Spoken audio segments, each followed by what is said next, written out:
안녕하세요. 승준아빠입니다. 꽃이 필 계절이 아닌데 이 갓꽃이 예쁘게 피었죠. 작년 10월 초 장마철에 시골집 앞에서 만난 갓꽃입니다. 딱히 효능이 많지 않아서 올릴까 고민도 했는데 이 마음에 와닿는 전설이 하나 있더라고요. 그래서 올리게 되었습니다. 이 갓꽃은 국화가의 한해살이 풀로 중국이 원산지고요. 풀 전체에 흰털이 많고 또 붉은색이나 자주색, 흰색 등의 색깔을 띠며 여름과 가을에 걸쳐 오랫동안 꽃이 피는 것이 특징입니다. 그래서 관상용으로 많이 심고 있죠. 갓꽃은 추금, 당국화, 추모란이라는 아름다운 이름으로 불리기도 합니다. 이 과부를 지켜준 이 갓꽃의 전설이 있는데요. 옛날 백두산의 깊은 산골에 어린 아들과 함께 사는 추금이라는 과부가 있었습니다. 추금은 남편이 죽은 후 남편이 갖고 오던 꽃을 열심히 키웠지요. 그리고 이 꽃이 필 때면 먼저 저 세상에 가버린 남편을 그리워하며 이 꽃들을 바라다보곤 하였습니다. 어느 날 마을의 중매쟁이가 이 추금에게 재혼할 것을 졸라대기 시작하였습니다. 끊임없는 중매쟁이 설득을 받고 이 젊은 과부의 마음도 조금씩 흔들리기 시작하였는데 그러던 어느 여름날 이 뜰에 흰 하얀 꽃들이 하나둘씩 갑자기 분홍색으로 변하기 시작했습니다. 이상하게 생각한 추금은 꽃을 살펴보기 이후에 꽃밭으로 나갔는데 뜻밖에도 그곳에는 죽은 남편이 나타나서 미소를 짓고 서 있는 것이었습니다. 부인, 내가 다시 돌아왔소. 부인은 생각지도 못했던 기쁨에 눈물을 흘리며 남편의 따뜻한 품에 안겼고 이후 이들 부부는 아들과 함께 행복한 하루하루를 보냈습니다.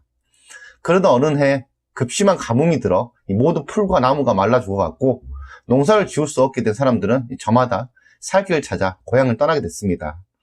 여보, 넓은 만주 땅으로 갑시다. 그곳은 가뭄이 들지 않았다고 하니 농사를 지을 수 있을게요. 그곳으로 가서 농사를 지읍시다. 부인은 아끼고 이 보살폈던 꽃 중에서 흰색과 분홍색의 꽃을 한 그루씩 캐어 소중히 싸 들고 길을 나섰습니다.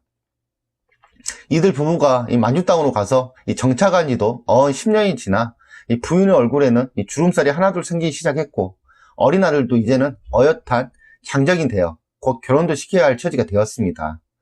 그러던 어느 날 뒷산으로 나무를 하러 갔던 아들이 이 독사에 물려 갑자기 죽고 말았습니다. 여보, 여기서 살면 이 죽은 아들 생각이 더욱 간절할 테니까 다시 고향으로 돌아갑시다. 부인도 남편의 뜻에 따라 아들의 시신을 뜰의 꽃밭에 묻어주고 다시 고향으로 돌아왔습니다. 그들은 나이가 들어 다시 자식을 낳을 수 없었지만 세월이 흐를수록 금실이 더욱 좋아졌습니다. 어느 날 부인은 나무를 하러 가는 남편을 따라 이 길을 나섰고 이들 부부가 산에 이르러 이 나무를 하고 있을 때 절벽 위에 아름답게 피어있는 꽃송이가 부인의 눈에 띄었습니다. 부인이 그 꽃을 몹시 갖고 싶어 하자 남편이 아내를 위해 그 꽃을 꺾어오려고 절벽을 기어 올라가다가 그만 발을 헛디디는 바람에 절벽 아래로 떨어지고 말았습니다. 부인은 외마디 비명을 지르며 정신을 잃고 그 자리에 쓰러지고 말았는데요. 얼마쯤 시간이 지났을 무렵 엄마 부인은 자신을 부르는 아들의 목소리를 듣고 소스라치게 놀라 깨어났는데 산속에 있어야 할 자신이 뜻밖에도 자신은 방 안에 누워 있는 것이었습니다. 부인은 그제야 자신이 꿈을 꾸었다는 것을 알아차렸고 부인은 곧 뜰로 나가 꽃을 살펴보았는데 밤사이에 하얀 꽃이 분홍색으로 많이 변해 있었습니다. 흔들리는 내 마음을 잡아주기 위해 죽은 남편이 꿈에서나마 일생을 같이 하며 죽었구나. 그렇게 생각을 했답니다. 부인은 그동안 중매쟁이로 인해 흔들렸던 자신을 반성하고 마음을 더 굳게 하였습니다.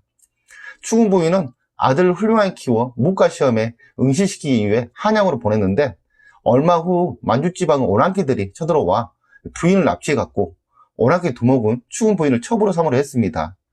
한편 부인의 아들은 문과에 급제하여 집으로 돌아와 어머니를 찾았으나 어머니가 이 오랑캐들에 의해 납치되어 갔다는 이 사실을 알게 되었고요. 분노한 아들은 병사들을 이끌고 오랑캐의 진지로 숨어 들어가 어머니가 갇혀있는 곳을 급습해 어머니를 무사히 구출해냈습니다. 이때 부인은 아들에게 이곳은 꿈속에서 너희 아버지와 함께 살았던 집이다라고 말하고 뜰로 나갔다가 자줏빛 꽃이 무수히 피어있는 것을 보았습니다. 부인은 남편이 갖고 오던 꽃과 똑같은 이 꽃을 캐어 품에 안고 고향으로 돌아와 아들과 함께 행복하게 살았는데요. 그 후 이 꽃은 과부를 지켜준 꽃이라 하여 곽꽃이라 불리게 되었다는 전설입니다. 죽은 남편이 아내가 너무 안쓰러워서 꿈에서나마 같이 살았다는 내용이 가장 마음에 와닿았습니다. 저만 그런지 모르겠습니다. 본론 넘어가서 곽꽃은 예전부터 약재로 사용되어 왔는데요.